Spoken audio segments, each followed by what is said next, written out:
Hello everyone, this is Tejal from Sunmul Software and today I am going to explain you how to add weekly off. Just click on HR module, then click on weekly off submodule, then just click on these four dots and select add day off. First select cost center, then select department. If you don't have department in this list, then you can add through this add option. Just select IT, then select type. I'm just selecting every and add off day. I have selected Saturday.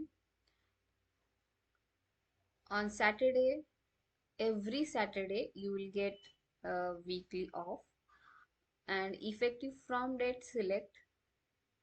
I'm selecting from 1 and just save that entry.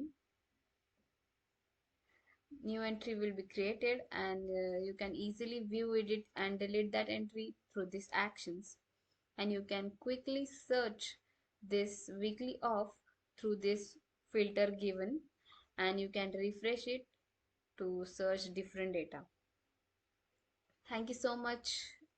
If you got any queries, then please connect us at contact us at the sunmolsoftware.com.